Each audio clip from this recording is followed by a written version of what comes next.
नमस्कार. स्वामीबोध. सगुण देहामध्ये असलेल्या गुरुतत्वाची भक्ती करता आली पाहिजे.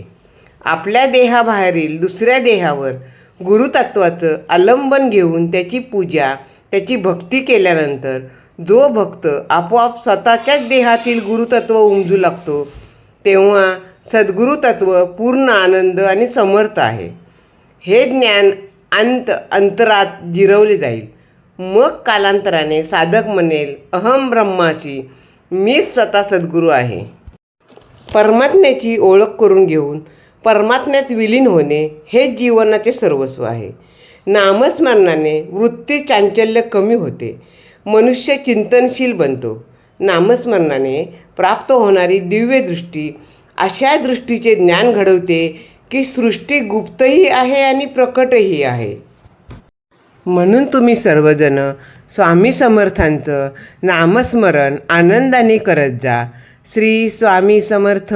जय जय स्वामी समर्थ. श्री स्वामी समर्थ.